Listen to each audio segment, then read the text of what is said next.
Hey, everybody, this is Tim Shaw. Welcome to the Black Cat Lounge. It's another Tuesday night, and where the hell else would you want to be on a Tuesday night? Really? Mondays, you're just tired from the weekend. Most of you are hungover. Now, I'm not judging. Fridays, you're ready for the weekend. Thursdays, you're kind of building up for the weekend. Wednesday, I don't know what the hell you're doing on Wednesday. I don't really want to know because there's some of you guys are kind of crazy. We had a strange conversation about Wednesdays last night at the Gallagher Beach Drum Circle and here in Buffalo, New York. And of course, it was fun because the No Tones were there. The three of us that can't carry a beat in a paper bag, we were there, and we were talking about the days of the week. So I said, where else are you going to be? Tuesday night, 7:00. You eat your meal, do your dishes, sit down, expand your mind for what? An hour and a half, maybe. And, then what's there after that? You go to bed. You don't want to watch TV. You want to go and you want to watch craziness while you're in bed. Take your little tablet and watch us all of us crazy people, doing our thing here on StreamYard and all the other places that we do that. But yeah, last night we had a great time at Gallagher Beach. We had quite a few people. I was surprised for an early, and this is an early, session that we've started. It was actually the third session that we've worked. And yeah, yours truly, almost as good. I can play the agogo. It's like a cymbal or like a little triangle. Ding, ding, ding, ding. That's me. I'm the little fat kid in the back that goes ding, ding, ding, ding. And at the end, and he still screws up. It doesn't matter. But that's the way it is. For some of you guys that have seen on Facebook today, I went to visit my buddy Onyx down at Strange Brew in Kenmore, New York.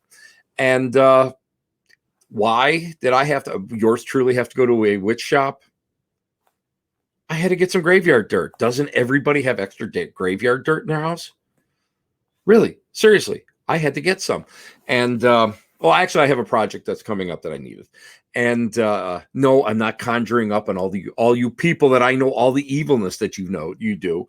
But no, this is it's a cleansing, and I like to make sure that I have some proper stuff. And I always like to buy things of that nature from Onyx because she's a generational Strega, and she's been around a long time. I shouldn't say a long time because we're all been around a long time. Hey, I want to welcome everybody in there. Bill Randall, he is one of the engineers on the USS Edson in Bay City, Michigan. And if you guys want to do a great ghost hunt, guys, check that place out. And Chris is in the room, and Chris is just like, well, what can I tell you? Chris is Chris. And Peg, you love this shirt. My wife actually made this shirt. This is one of my conference shirts, my Santa Muerte type shirts, and Day of the Dead shirts. So I like to make sure that I sometimes I have to be flashy. My guests today, I had to be flashy because my guests today are, they're accomplished. I can't like look dour. I can't look like whatever.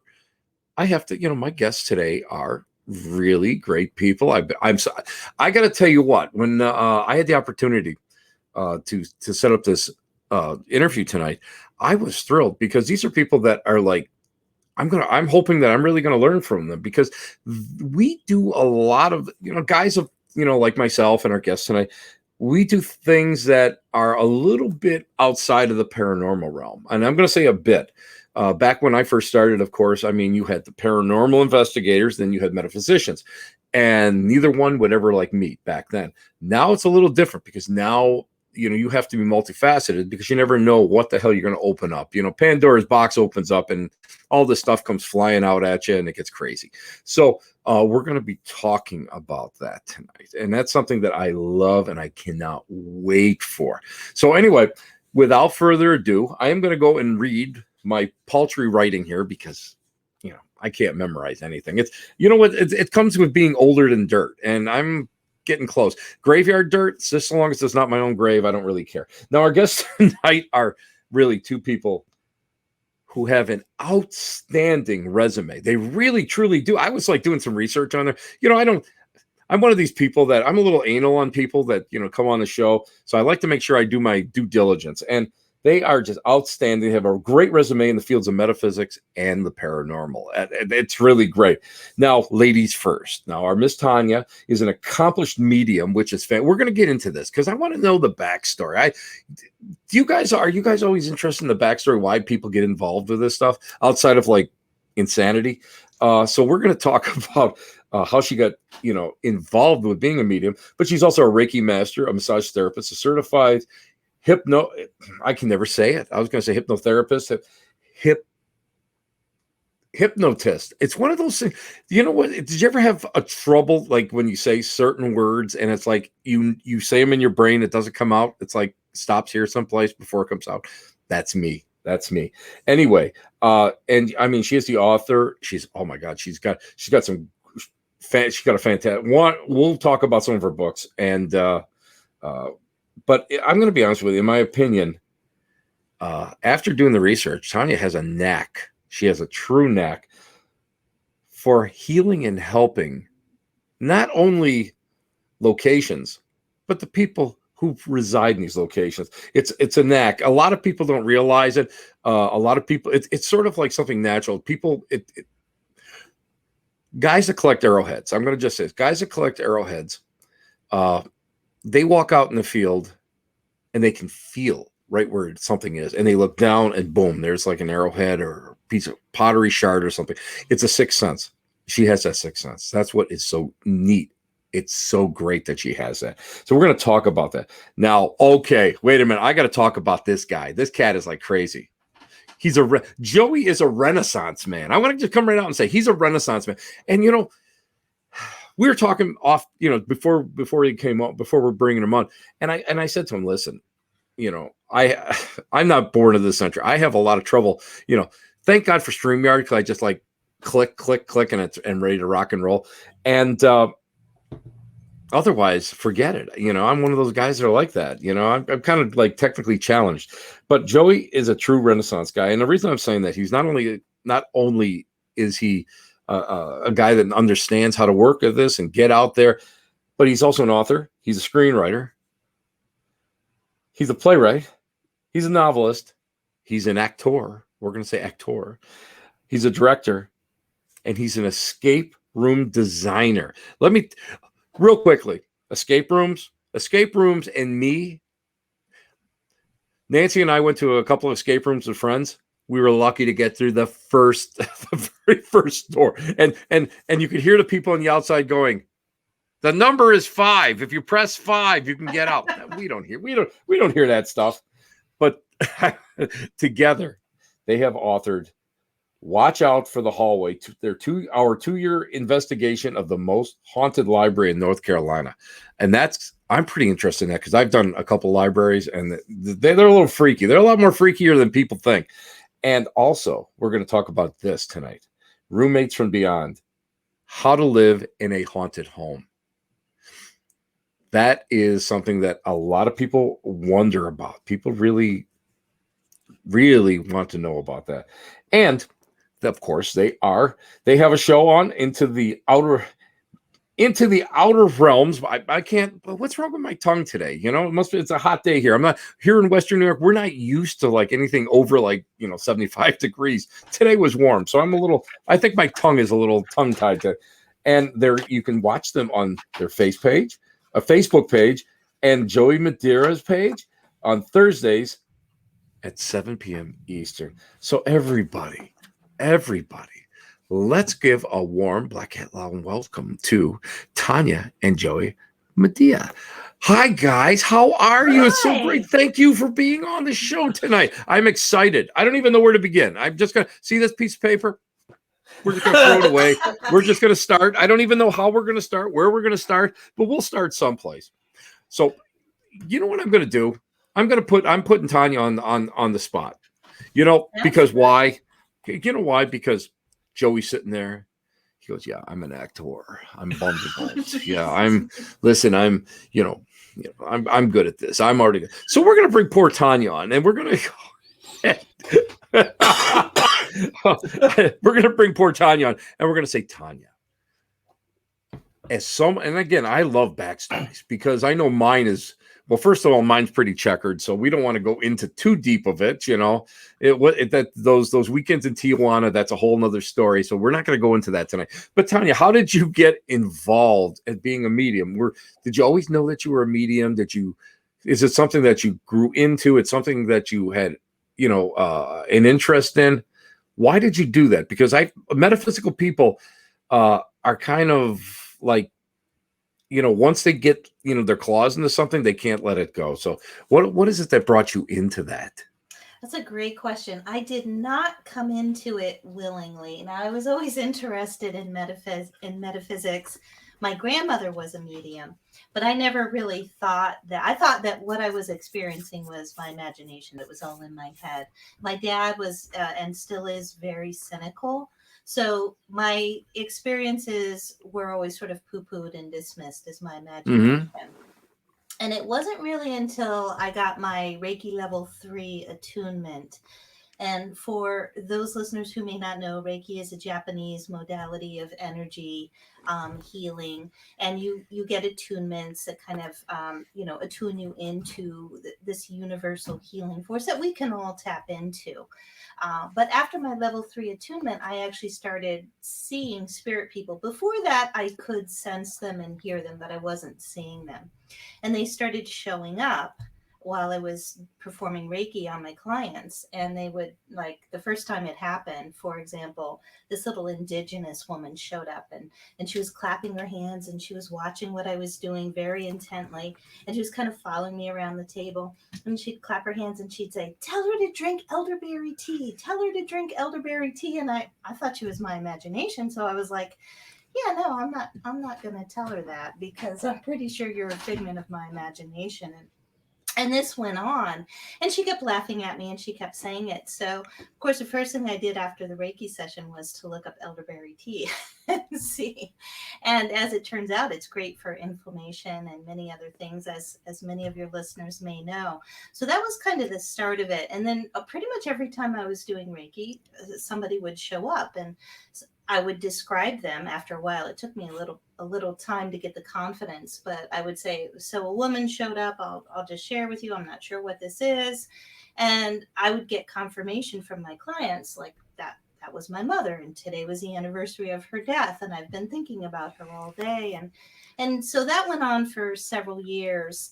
And then it was really our time in North Carolina, while we were investigating the library that you mentioned, that I kind of had a laboratory for 2 years where I could really explore my gifts and get feedback, get confirmation from other psychics, that I finally began to really trust. And did still at that time did not want to call myself a medium. And it was really our mentor and good friend Rosemary Ellen Guiley, Mm-hmm. who was always very straightforward, and said, "Stop calling yourself an intuitive. Stop calling yourself nobody knows what that is. You're a medium, and that's what you need to call yourself." So I kind of had to come out of the closet at that point.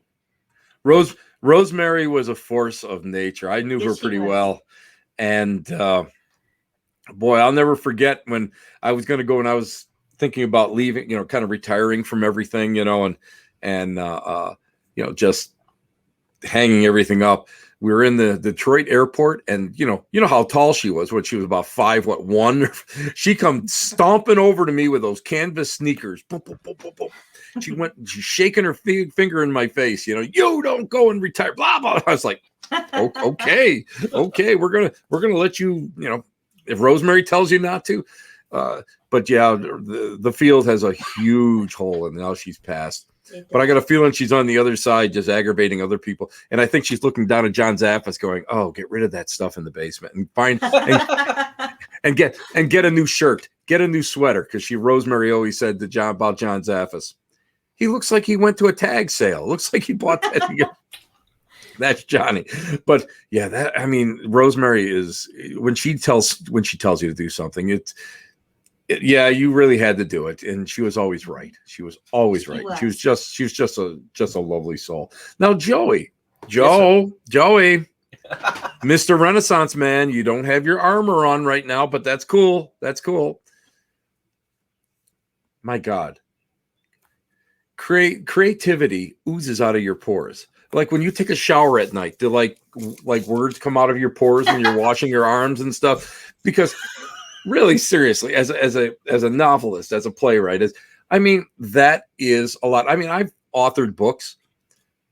I never even thought about ever doing, writing a play or bringing something inanimate that may be in the back of my brain and bringing it out and seeing it. Well, I mean, it's like almost like Frankenstein's monster. It becomes alive. Do you feel that creativity aids you as a paranormal investigator? I always like to ask that question of creative people, because a lot of times I'm always surprised when they say no. I know you're not going to say no. I know you're going to say yes. Why? Because I'm a psychic. I know these things. But really, what does it really? Do you feel that it aids you in understanding the situation and the human condition and the spirit condition? Absolutely, because, and I apologize. Allergies are just killing me this season. They're just terrible. Okay, I have my multitude of lodges here, so we're all set. I just stuck a Werther's on my cheek. I think we're okay. That's a great question, and yes, it absolutely does, because Tonya is truly spectacular. We had 10 years with Rosemary before she passed. She saw Tonya's gifts, and my big crisis was, well, where do I fit in all of this? And it was really, if you take everything that I do, it sounds very all over the place, but I'm a storyteller. That's the unique thread. And what are we working with here? We're working primarily with anecdotal evidence. Mm-hmm. It's wonderful where we get a read on an electric meter, and we maybe get an artifact on a tape, or we get an EVP or something like that. We miss Rosemary very much too, but Tonya's in contact with her all the time, Rhonda. She's very, very busy. She's on a mission right now, so she's out of contact, but Rosemary's staying very busy. So I've really built my part of our investigative practice and our philosophy around how do you deal with anecdotal evidence? How do you analyze it? How do you break it down? How do you look for internal consistency and inconsistency? How do you go about doing interviews? Because I've written many true stories. Tim, you mentioned that you're really close to Lilydale. One of the screenplays that I wrote is in part about a girl who was the youngest ever to be certified from Lilydale. She's kind of out of it now, so her name isn't mentioned a lot, but she was 13 years old. So wow. Yeah. So digging into their story and finding the roots behind it. Because I have to tell you, I always had mixed feelings about Whitley Strieber. I was like, This guy writes screenplays. This guy writes novels. He's a Hollywood guy, but he had an alien abduction. And I think the universe went, oh yeah, pal, watch what you think about that, because that's the position you're going to be in. So I often wonder, people go, he's an actor. He's a storyteller. He's a writer. He makes up this kind of stuff. I've written a book that's in part about Frankenstein's monster that's out now. That's going up as a play and a film in Los Angeles this year. But that's all about creation and the supernatural and the line between science and spirit, science and morality. So we talk with a lot of creatives, because that's one of the things that I'm still trying to get a sense of now, 10 years later, is what is it about the creative? And I think it's the sensitivity. I think it's being able to read people. So when we interview, and I think it enhances my relationship with those who have passed over. I understand sarcasm. I understand the roots of anger, right? So Tim, there's a trend where everybody says, it's angry. It's a demon. It's angry. It's trying to hurt us. Mm-hmm. No, there are angry people in life, and there are angry people on the other side. And if you can tease out those motivations, then you don't have to talk about demon. You can simply talk about what do they want and how can we try to alleviate this anger, give them some peace. In turn, they'll give the client some peace, because Tonya and I are very much mediators. I think the biggest thing that people don't get is that you're right. We are mediators, especially. And again, this is something that is kind of lost. You guys are talking about how can I describe it? You guys are actually talking about the old dogma that I learned back 70s, mid, I won't say disco age, but you know what I mean. I blame everything on disco, but so spirit rescue circles for the most part was all mediation. You couldn't go into a location and command that spirit out. You couldn't go into a location and cleanse it. I mean, because you guys run into a lot of new agers like I do that, they do a song and dance. And I'm not, listen, I have so many friends that are new agers, but you know what I'm talking about. They go out, they buy some sage, and they start dancing around their house, and they really don't know what they're doing and why they're doing it. They don't know about cultural appropriation.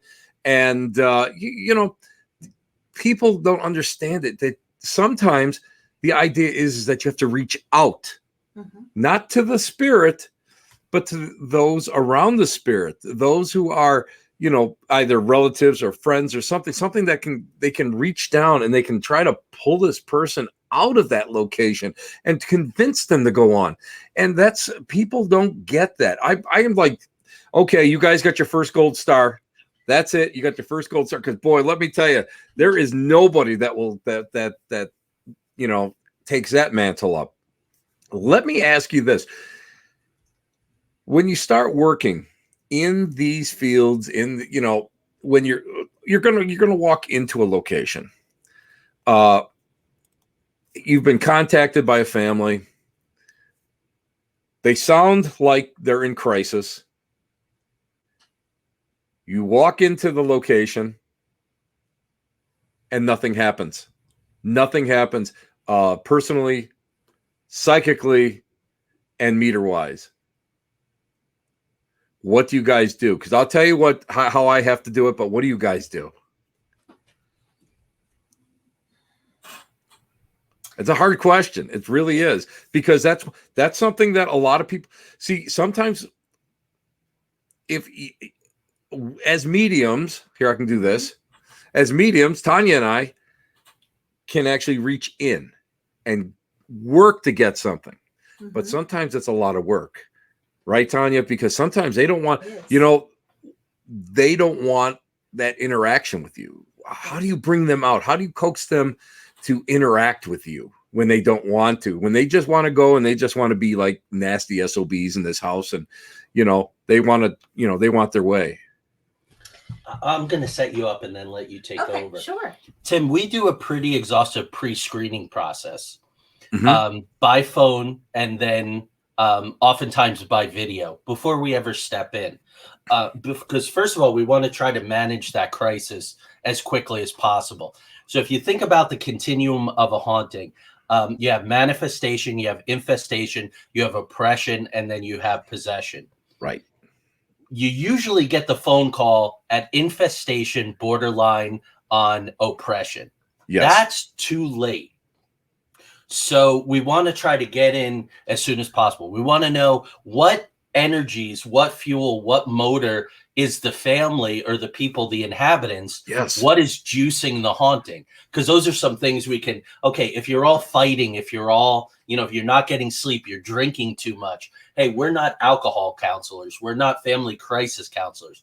But our experience tells us that you need to kind of calm your energy down and break this loop a little, and then let us get in there and go. So on the rare occasions, babe, when we do go in and things are quiet or they're being very resistive.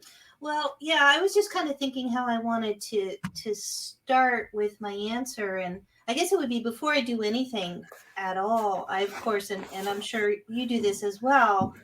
I just ask my guides to come and help, and they're really the ones that are facilitating everything for me.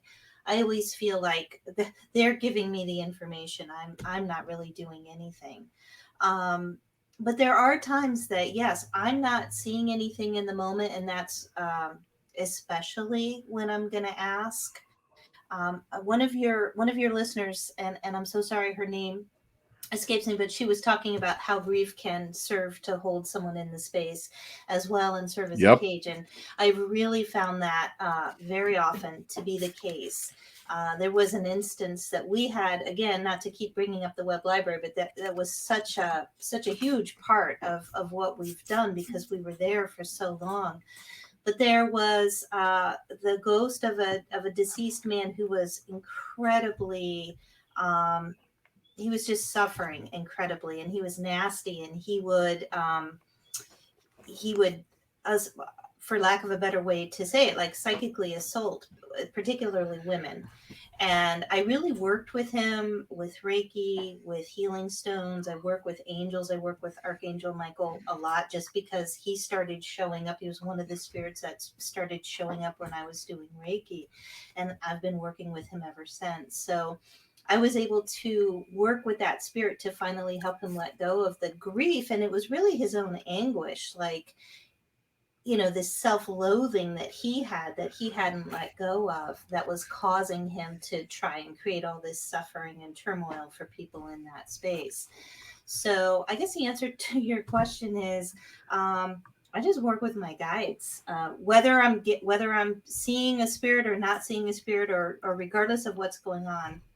That's essentially the way that I work. I hope that isn't too all over. Oh, no, that's exactly it.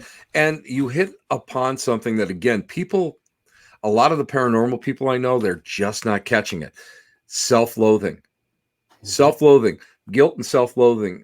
Those are like two of the largest reasons why you have these energies or spirit personalities or whatever you want to call them, why they become earthbound. And I use the term self-earthbound because they don't want to go on. And that is so hard. I give you guys so much credit because you go in there and you're trying to convince whatever it is there, whoever it is, let's go. Let's just even like, don't even go anywhere. You can stay here, but just be nine. Don't bother anybody. Yeah. And you get some really SOBs on the other side. That's what people don't understand. When you die, you don't automatically become that angelic, person on the other side. You're exactly the way you were. And if you have, some unfinished business that you're upset about, or you're guilty. I know that locally, there was a case where a World War I gentleman, his mother was sick. He deserted during World War I, and he was shot by a firing squad. And he inhabited the house that he grew up in, and the people in the house had this problem, and it was very angry. And I remember as a small kid, going in that house saying, geez, what's going on? And they said, just shut up and listen. And sure enough, that's what it was. It was that self-loathing and that anger and everything that came through. It was just unbelievable. It's overwhelming. Now, you guys talked about, before you even have boots on the ground. See, this is why I love you guys already. I was so excited because I swear you guys are old souls that learned the same stuff that I did back then, because your philosophy is so much different than a lot of the paranormal and even the new agers that are out there, because you guys like to make sure you know what you're getting into. Your research, that is amazing. Tell everybody about what do you do for research? I know what I have to do, but there's a lot of paranormal investigators that, they're on that thrill ride. We don't. Yeah. What do we need research for? We'll go in there and find out what the problem is. And yourself, that's 90% wrong. So, yeah. What kind of research do you guys do? So I'll take you through it. So we take the initial call, referral, or someone, they hear us on a show like yours and they contact us. First, we just talk to them. And, people in crisis just want to be listened to, not dismissed, not be told they're crazy, not be told you have to sell your house, burn the house, and sow the ground with salt because there's a demon and it's going to ruin your life. They just want to know that what they're experiencing is normal and it's natural, and there are solutions. And then we get the data. We take the case history. What has been going on? And then we have certain questions that we ask, like I mentioned, what's going on in your life now that may be helping you to participate in the energy loop of this whole thing. When we go in, Tonya really doesn't want to know anything. So in our initial visit, you do a walkthrough. Right. So, and of course, with COVID, it's been a little bit different. So, Joey talks about he'll ask questions, he'll find out what's going on. I don't like to be part of that initially. I let Joey take care of all of that, because that way, when he says, "Can you just check in and see what you're getting here?" I feel like it's not polluted by anything I know logically. So that's what I like to do. So I'll do it remotely because of COVID, but if we're we're getting out and about now, so we'll go to the location and I'll just kind of walk around, pick up what I'm getting, and so forth. And then as far as research, after we collect the data, talk to them, I pick up what I'm getting. I mean, it's just good old fashioned go down to the courthouse, look at deeds, look at newspapers, social media. Ask the locals. Social media has become indispensable to do research about the neighborhood. Oh, we're getting information about this, about that. So we've done some real-time social media investigation on cases that have really opened stuff up. Then we start to collect. So we like to triangulate historical data, intuitional, which covers mediumship, sensitivity, and anecdotal. And then the third part is anything that the equipment gave us. So temperature readings, energy readings, EVPs, other ITC communications, things that we might have captured on video. So Tim, they don't show this on the shows a lot, but there's exhaustive amount of hours reviewing all that data. Mm-hmm. Then we'll take all that data, and then we'll go back to the client, and we try to do it as quickly as possible. If it necessitates it, we will go multiple times to the location, or we'll give them some prescriptions. Do this, do that, different strategies, and then we'll check in with them and maintain. And our track record's been pretty good, so we're fairly confident, even though we're always learning and adjusting. We feel like we have a mechanism, as expressed in Roommates from Beyond, that's working pretty well. That's awesome. That's awesome. Hey, I'm going to go and we're going to take a little break real quick to pay my bills, because, I have like this massive amount of bills, but, pretty, how these shows are, Yeah. Hey, 50 cents. I'm good. Just everybody sends me 50 cents and I might be able to get a burger at the end of the week, but we'll be right back, guys. And you're listening to the Black Cat Lounge here on whatever network we're broadcasting on today. The Black Cat Lounge is sponsored by Paranormal Oddities, The Little Store with the Big Heart, Buffalo Phantom Hunters, Patronus Photographic for all of your photography and design needs, Nancy's Sewing Room, masks, aprons, purses, and more, and Wild Raven Candles for those magical times. And we're back here at the Black Cat Lounge. I'm Tim Shaw, and we've got fantastic guests today. I want to welcome back the amazing, oops, we'll go to that one. I like that one better because we all look beautiful together. The amazing Tonya and Joey Medina. And we have a quick question here, and I believe it's from Deidre. Do you feel our grief and anger holds spirits here? Oh, great question. I think that's a great question. I think that they can certainly tune into that. I mean, and everything is energy, right? Emotions have their own frequency. So if there's the frequency of grief and you have a ghost that's bound to a location, they're certainly going to tune into that, be aligned with that frequency. So in that respect, yeah, they might be drawn there. It's something that's familiar to them. And it will keep them there. Do you ever find that you have to find the power source? What might be building into it? I had an exhausted. I had a case that was really.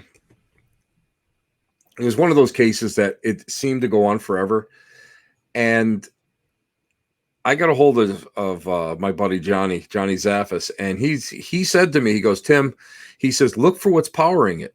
You may not find it, but it could be location, could be geology, it could be the personal dynamics of the people in the house.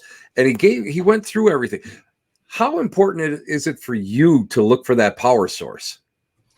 That's a matter of habit for us now. The web library had 6 or 8 contributing factors. It was by salt water. It was by a radio tower. The architecture created a portal. It had old stuff in it, antiques and books that were hundreds of years old. It had 2 former doctors' offices in it.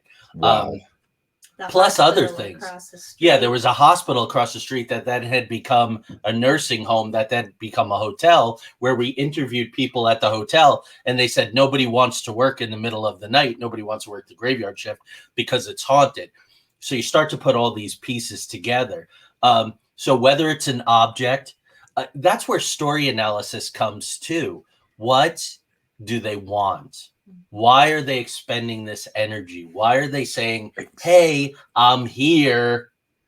So I think it's a big mistake to go in with a bunch of preconceived notions or think, okay, all I have to do is burn some sage and Palo Santo, say a few incantations, and they're going to go away. Because people who want something from us, that's where being a storyteller, being a story analyst comes in.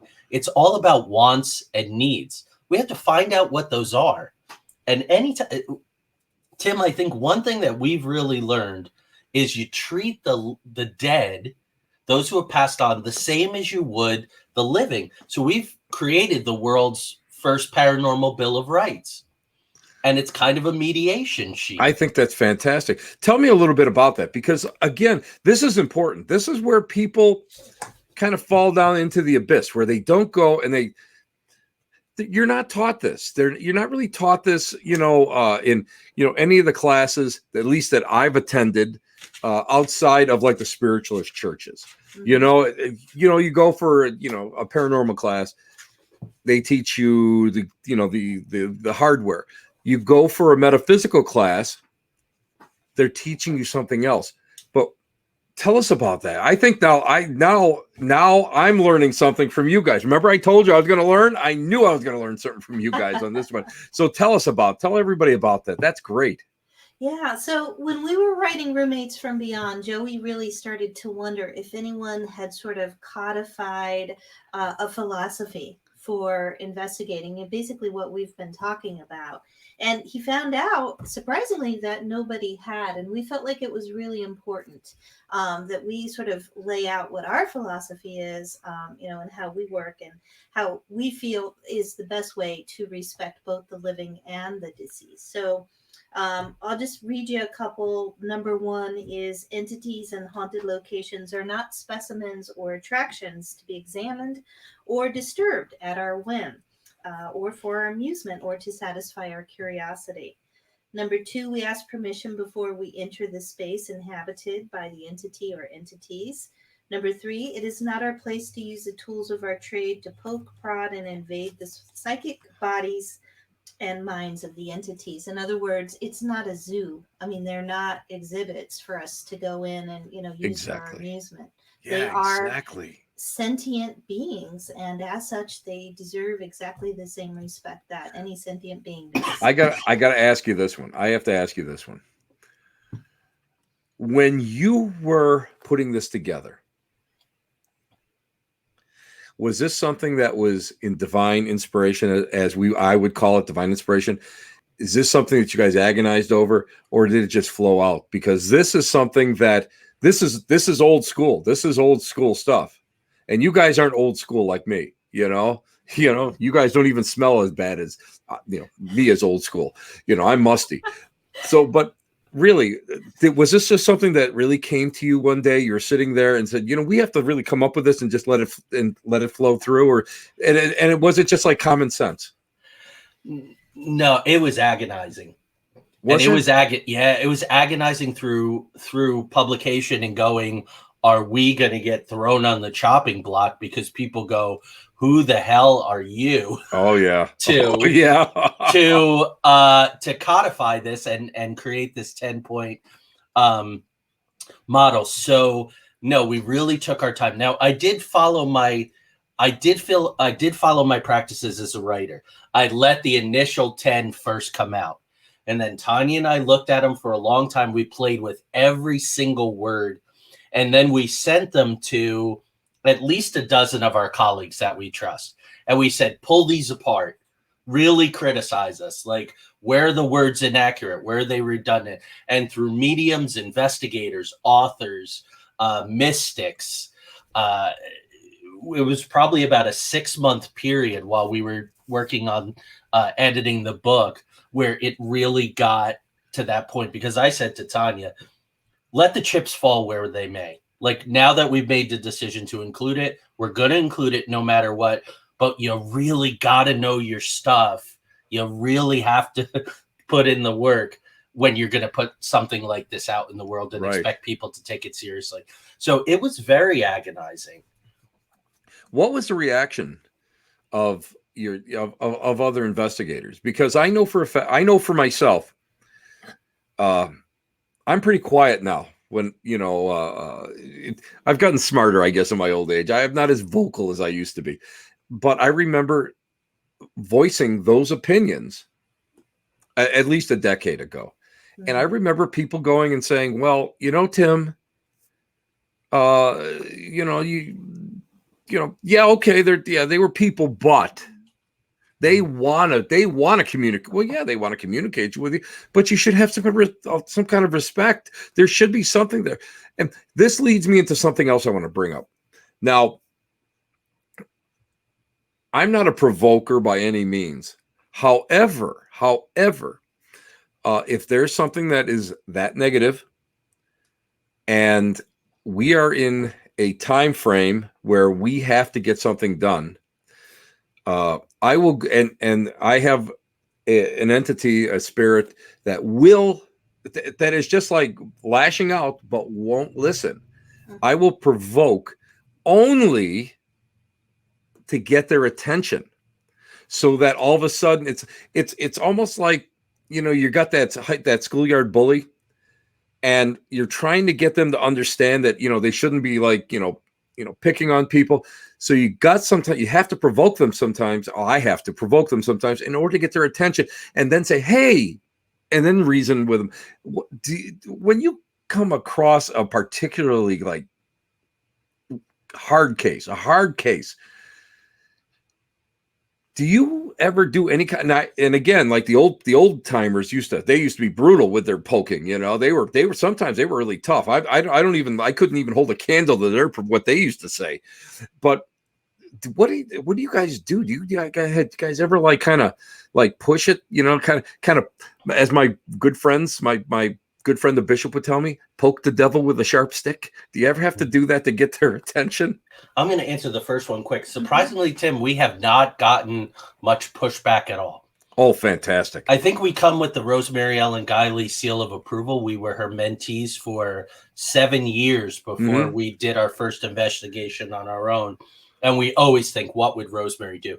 But you want to talk about Vincent and especially you and Jolie and how you set boundaries. Yeah, and I think that's key, setting boundaries. But so with the ghost of the gentleman that I mentioned earlier, who was had all the self-loathing, and in his case, I really was getting that he was afraid. He wasn't a very nice person in life, and he was afraid of what might be awaiting for him, should he cross over. And so that was kind of the approach I wanted to start working with, and letting him know that he's a divine being, like we all are divine beings. And the only thing that could be waiting for him on the other side would be love and healing. He wasn't real receptive to that initially, but I did keep working. And again, I would send him Reiki and love, because, at the end of the day, that's what any schoolyard bully or any person who is struggling with self-loathing or, whatever, they just need love. When he initially, though, got in your face, you stood up to him. He would get in my face and scream. He would do that to my daughter and other mediums who could see him as well. And so I just kind of like you would do again with a bully. I'd be like, yeah, whatever. Yeah, you're not scaring me with that. If you want to talk, we can talk. But and it didn't go over well at first. It did provoke him. In fact, he showed up a couple of times in dreams, and there were some psychic attacks that occurred in dreams. And I was just really persistent. Again, just working with my guides, working with Archangel Michael, and using Reiki. I would bring healing. Oh, I'm sorry, I missed that. I didn't read it fast enough. I'll bring it. I'll bring it back. Oh yeah, I blame the TV. Yeah, absolutely. Because it's all about, oh, it's a demon, and it's been our experience that rarely have we encountered anything that we would consider demonic. Usually, it's just a suffering soul. You just really hit the nail on the head, because that's something that knowing a lot of the TV people, the whole trend in demonics is brutal for me, because my take, I was brought up Roman Catholic and spiritualist, which is kind of tough, because one is demons and angels, and the other one is energy, where there's no heaven or hell, Summerland, it's all lower energies and all, that sort of stuff. And what a disservice it is that people go and I don't know how many times I can probably tell you 10 times I've been on cases where other teams have gone in and said, you have a demon here. And that becomes a self-fulfilling prophecy, because guess what? Now you're thinking about it like attracts like, natural laws, right? Yeah. Boom, guess what comes at you? And this is what people have got to they have to remember this, and you have to be able to short circuit that. And that's why what you guys do is so important, because you guys kind of walk in there, the ground rules, you got your boundary set, and really demons, or whatever you want to call them, because I do Ouija boards a lot. I collect Ouija boards, and I was brought up using stuff like that. You know how many times Zozo comes through? Yeah, okay, right. Yeah, okay, Zozo. Yeah. If you're a Zozo, believe me, I wouldn't be here. You know what I mean? Right. But people automatically assume that, and they don't understand that spirits are parasitical sometimes. They're feeding off your emotional levels, or the vibratory levels, and that's what people don't get. How do you counsel people? What do you do? You walk in, you get your bearings. What do you tell the people that they have to do in order to stay in their home? Because I know several people that last year moved from their apartments because of these things. And they just, a couple of them were pretty obstinate, because they didn't want to listen to other people, their suggestions or whatever. They had it in their mind that it was a demon and they had to move. But what do you guys tell these poor people that are being afflicted by this? Especially, you're right, infestation is the absolute worst. And that's the hardest part to try to go, and that's the hardest time to reason with them. Well, I wanted to touch real quick too on, you were talking about some of these groups that come in and just drop the demon bomb. And, we've had cases like that, and it's incredibly irresponsible as well, if you're just going to blanketly say that. And we had a case in particular where there was a woman who had a lot of trauma in her life. Some of it was paranormal related, most of it wasn't. And someone told her, she went, she didn't even go. She called a psychic who said, oh, it's a demon. You have to move immediately. There's nothing you can do, blah, blah, blah. Burn black candles. All kinds of stuff. And then the next day she called me, and I was checking in, and I wasn't getting a demon at all. I was getting a young man who had committed suicide. I was seeing it very clearly with a handgun. And we went to the location, and I was picking up the same young man. We did the research. There was a young man connected to that home who had committed suicide exactly that way. And she wouldn't really hear it. It was a demon, and that's all it was. And, this woman had told her that. She was watching the shows. She was working herself up into a state of hysteria, and now her kids are getting pulled in. Her poor husband's getting pulled in. The whole family was just, becoming hysterical, trying to help the mother who it just kept escalating. And so finally, initially we started by saying, listen, you got to stop watching these paranormal shows. You've got to really sort of raise your energy vibration. You have to, relax. I offered Reiki. But there was just nothing. By that point, she was worked up into such a frenzy that the only thing I could do was to say, here's what we can do, but we have to remove ourselves, because our involvement was only causing her more hysteria. Right. And I said, here's the name of a very good counselor. I'm not saying this with any kind of judgment, but this is out of our realm. You really should talk to a trauma counselor. But the great tragedy of that case is we couldn't help that young man, that suicide. So what we found from social media and interviewing other people and putting the pieces together was that was his parents' house when he was alive. And when he got in trouble, when his life was a mess, when his addict girlfriend stabbed him in the face 3 times and she went to the psych ward and he got out of the hospital, he went to his parents' house and he would live in the basement for a time. Well, he had committed suicide. He has head trauma. He has cognitive neurological confusion, which we've seen in car accident victims, hanging victims, a guy who drove his motorcycle into a telephone pole. Neurological deficits come with them. Now, you can work with them like you would with the living. But that was his place of solace. And suddenly mom and dad weren't there. And there were these people who were calling him a demon, who were saying, you're trying to kill me. You're trying to rape me. You're trying to ruin my family. And our heart went out to both sides. And I think that's part of where the Paranormal Bill of Rights came from. We undertake a hell of a responsibility, Tim. Yes, we do. This work. Yeah. It's an immense, we don't take money for it.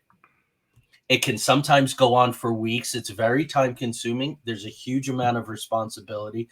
So the what we do it for is for a good outcome, to make peace, to cross over, or to help people cohabitate, which was another part of the book. We love living in haunted homes. It's value added. I would be incredibly lonely if we didn't have a variety of ghosts and spirits in the homes where we live. So I have to say, we just recently moved a year ago, actually 2 days before the world shut down. We got our furniture in the new place. And oh, really? And I'll tell you what, this house, yes, there's the lady who used to live here, is because she's the one that brought my wife into this little alcove here that showed her the little for sale sign that was about yay big by owner. And convinced her her husband to actually sell it to us. And our past house that was active too. And I can't think of it. You know what? First of all, I think every home, even new builds, are haunted because of the fact that you're bringing people with you anyway. Yep. And the former owners usually used to love their houses, and they just love being there. So yeah, they're going to be a part of it. They're just happy when, they find people that are happy there. I think that people, they don't understand the basic psychology of human nature. And if you don't understand the basic psychology of human nature, you're not going to understand the basic psychology of working with spirits. Exactly. Because it's all one in one. It's all, one in one. And, I have people that call me that, something's going on, and it's, grandma's in the house, grandma's in the house saying hi, big deal.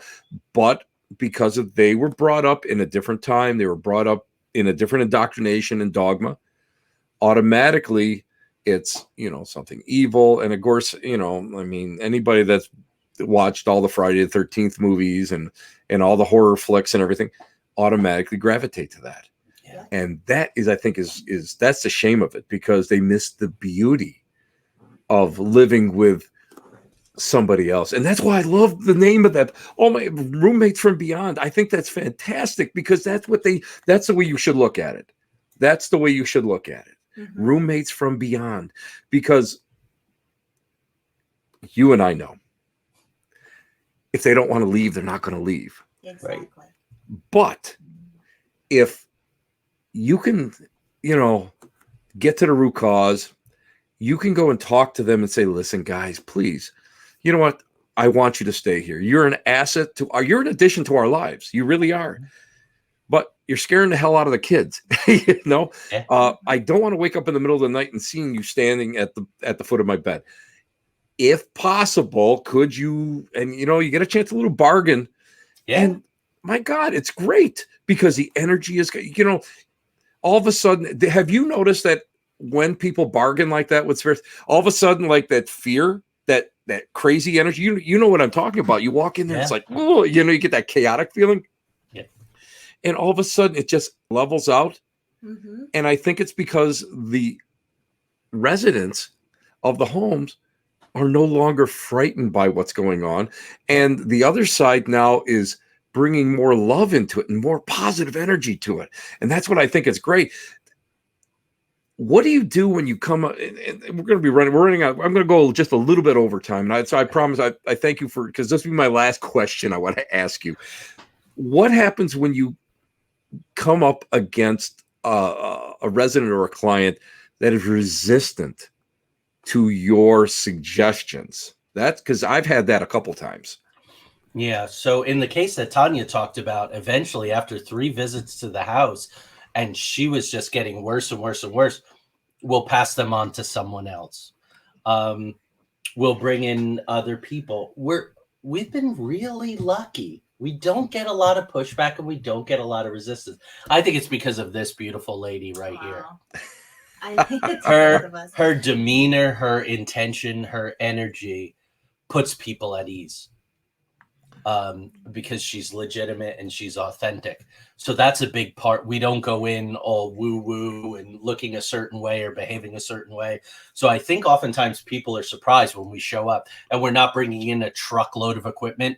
I have like a gig box that's maybe, 3 feet by 2 feet that I keep all my equipment in. And we don't just say, okay, now, we're going to set up all these cameras and do all this stuff. And we're going in with the intention to calm. So ironically, those people that we had to pass on, she called a TV show and she said, could you come in and help us? They said, we're happy to come in and film it and take data and all, but we can't help. That's not what we do. Yeah. We record this stuff. So we said to her, don't do that. That's just gonna stir it up. So if we feel like it's not a good match, right? So Tonya is in health and wellness. And I teach and I mentor. And I have lots of clients that I edit their books and their memoirs, their life story. Pretty early on if it's not a good match. So you have to put that above the need to make a buck or to get another case on your resume. Exactly. Or this is going to be the smoking gun or this is the one that's going to put us on X TV show or X radio show. You got to dispense with all of that and say, what is the best? It's a triangle. It's us, it's the client, and it's the clients on the other side, if you want to talk about it that way, or what's going on the other side. All 3 of us have to be somewhat energetically aligned. Because like you said, Tim, what's on the other side is way more powerful than us. So Tonya and I were in the presence of an attempted possession. I had a ladder pulled under me by a jinn or some kind of shadow entity as a warning to not come to the house that they were infesting. When you've been in the presence of that kind of thing, you don't try to capitalize on it. You don't brag about it. And you don't put everything in that realm because that's incredibly dangerous. Because when you face evil, you don't want to do it again. And I'm a bit of a thrill seeker. Our daughter gets on me all the time. Exactly. Yeah, that's it. So people don't get that. People don't get that. They all think that, that meme where it's like what I do, what people think I do, what I actually do. Yeah. Mm-hmm. That's exactly what you're talking about because it's like, oh my God. And it's like you sit there and when you walk into a place and all you can smell is feces and the hair in your arms goes up and you've been scratched once or twice. You don't want I don't want to do that. I mean, I'm there to help, but I don't want to do that. That's not my gig, that's not my thing at all. People aren't getting it. Oh my God, this is a quick hour, guys. I want to thank you for being on. This is great. I learned stuff. I loved it. This is fantastic. Now, how can people buy your books, listen to your show, and learn more about the phenomenal lives of Tonya and Joey Madia, my two new best friends? Yeah. Thank you, Jim. Yeah. Go ahead. So to buy our books, they're available on Amazon.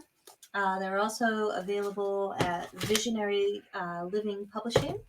So you can get the books there. You can tune in to Into the Outer Realms Thursday nights at 7 p.m. Eastern Standard Time on Facebook on our Into the Outer Realms page.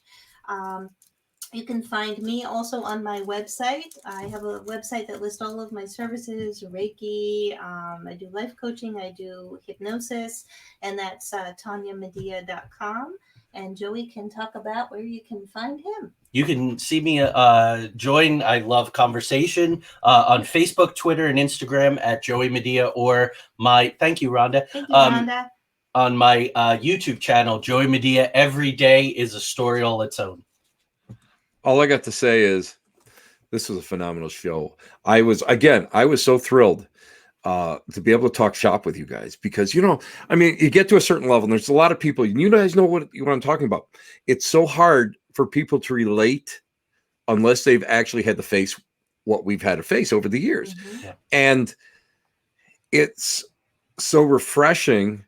I'm telling you, you guys are old souls, because this is all that stuff that I had to learn. I had to go to Lyceum. I had to go to Sunday school and learn about this stuff. You guys automatically knew it. And that, to me, that's huge. That's huge. And there's a lot of people out there that profess to help, and there's a lot of people out there that actually do the work. So you guys are actually doing the work. That's so fantastic. And Debbie Emerson, this was awesome and informative. Thank you, informative. Debbie. Thank you, guys. She's great. She's such a great person. Hey, I want you guys just to stay on for a couple minutes. Mm-hmm. Okay. I'll do my outro, and I want to talk to you a little bit after this, because of the fact that I just want to thank you so much for doing it. So thank you guys. And we'll be back in just a couple seconds, because why? Nobody wants to talk to me anyway. We'll talk anyway. Hey, was this not a great show? This was one of those shows that I live for, because of the fact that we get a chance to go and pick the brains of some really, really informative and people who have actually had boots on the ground, and they've had the experiences, and that's what we're looking for. And anyway, closing out the show, I just want to say to everybody, thank you for being here. We'll be back next week, Tuesday, of course, at 7 p.m. Eastern Standard Time. Where else? We're the Elite Meet next to the dumpster transfer station in one of those directions. I'm not sure where. But also, I want to just let everybody know that our good friend Joe Piari, who is so sick with COVID, he's doing better, because a lot of people have asked. He's doing better, and Paranormal Oddities is scheduled to open up the second week in July. He's really come such a long way. We all know that we've sent so many prayers to him, and all the healing that has worked, guys. I just want to let you guys know that it has worked, and he's had great doctors, and he's got his sense of humor back. And I won't tell you some of the jokes we were passing back and forth together, because mixed company here, but so he's good. And so I want to thank everybody out there and just keep it coming, because he's got to be 100% strong, and he's got to get that shop open, Paranormal Oddities in Depew, New York. So anyway, thank you guys, and we will be back. Love you guys. Ciao, babies.